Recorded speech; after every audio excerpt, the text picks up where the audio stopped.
آج کا دن آج کے دن کے لیے آپ کی برکت کے لیے تھینک یو ماسٹر جی. اس پورے فیصد کے لیے میں خدا کی شکر گزاری کرتی ہوں. ہم نجات کی برکات کو لے کے اور نجات کی 7 صلیبی برکات کی طرف بڑھتے ہیں. اور آج کا جو کلمہ پہلا ہے جو یسوع نے اپنی زبان اقدس سے کہا میں آپ کے ساتھ شیئر کرنے جا رہی ہوں. صلیب سے یسوع مسیح کی 7 پکاریں. وہ الفاظ جو کوئی شخص اپنی زندگی کے آخری لمحات میں کہتا ہے وہ بہت اہمیت رکھتے ہیں. شاید ہم ان الفاظ کو اور اس شخص کی زندگی میں کہے گئے باقی اس لیے یہ کلمات بہت اہم ہیں. ان 7 کلمات میں ہماری نجات کی تمام بنیادی ضروریات کو مکمل طور پر پورا کیا گیا ہے. ہر ایک برکت کے لیے قیمت ادا کی گئی ہے تاکہ ہم ایمان سے انہیں حاصل کریں. نجات کے لیے ہماری 7 بنیادی ضروریات ہیں جو صلیبی کلمات میں پوری ہوئی ہیں.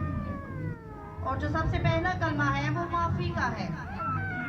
لوکا اس کا 23واں باب اس کی 34ویں آیت میں لکھا ہے یسوع نے کہا اے باپ ان کو معاف کر کیونکہ یہ نہیں جانتے کہ کیا کرتے ہیں.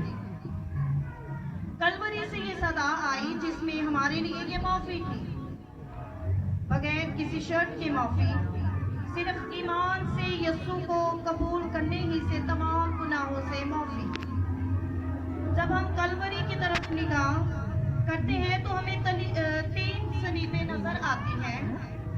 2 ڈاکوں کی ایک دائیں اور بائیں طرف اور درمیان میں ایک بے گناہ شخص کی. ایسے شخص کی اے باپ انہیں معاف کر. یہ الفاظ بہت طلب ہے کیونکہ اپنی ساری زمینی خدمت کے دوران یسوع نے کبھی لوگوں کی معافی کے لیے باپ سے درخواست نہیں کی بلکہ اپنے الہی اختیار سے خود لوگوں کے گناہ معاف کیے. بد چلن عورت سے کہا کہ جا تیرے گناہ معاف ہوئے. مفلوج سے کہا کہ خاطر جمع رکھ تیرے گناہ معاف ہوئے. لیکن صلیب پر یسوع نے خدا باپ سے کہا کہ اے باپ انہیں معاف کر. یہ صلیب کی پہلی برکت ہے جو معافی ہے.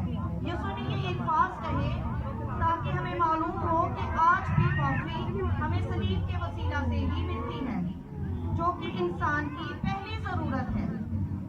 جب ہمیں ہمارے گناہوں سے معافی مل جاتی ہے تو پھر ضروری ہے کہ ہم ایک دوسرے کو معاف کریں. پطرس نے یسوع سے سوال کیا تھا کہ میں اپنے بھائی کو کتنی بار معاف کروں؟ کیا 7 بار؟ یسوع نے جواب دیا نہیں، 7 کے 70 بار. اور اس کے بعد بائبل ہمیں بتاتی ہے کہ بھائی کو معاف کرنا بائبل جو ہے ہمیں سکھاتی ہے. بائبل ہمیں دشمنوں کو معاف کرنا سکھاتی ہے. ہم خداوند کی سکھائی ہوئی دعا میں بھی کہتے ہیں کہ جس طرح ہم اپنے قرض داروں کو معاف کرتے ہیں تو بھی ہمارے قرض ہمیں معاف کر. یاد رکھیے اگر ہم دوسروں کو معاف نہیں کرتے تو ہمارے قصور معاف نہیں ہو سکتے. اور معاف کرنا کیوں ضروری ہے؟ کیونکہ اگر ہم معاف نہیں کرتے تو ہمارے اندر کڑوی جڑ جو ہے وہ پھوٹ نکلتی ہے. غور سے دیکھتے رہو کہ کوئی شخص خدا کے فضل سے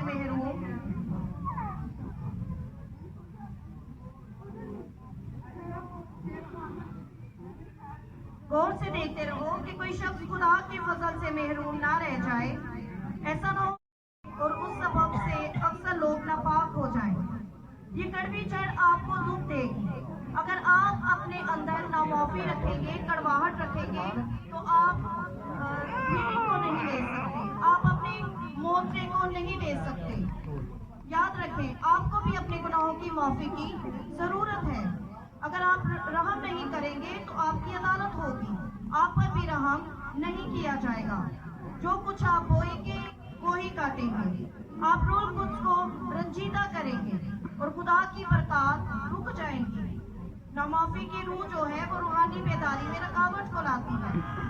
نامعافی کا بیج اپنے اندر نہ بوئیں کیونکہ پھر آپ اسی کی فصل کاٹیں گے اور اسی کا پھل کھائیں گے جو کہ کڑوا ہوتا ہے. اس لیے ضروری ہے کہ آپ معافی مانگیں اور دوسروں کو معاف کریں، ان کے لیے دعا کریں جیسے یسوع نے صلیب پر کیا.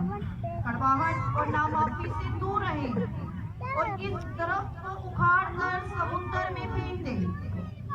لاسٹ میں یہی کہنا چاہوں گی کہ آج موقع ہے.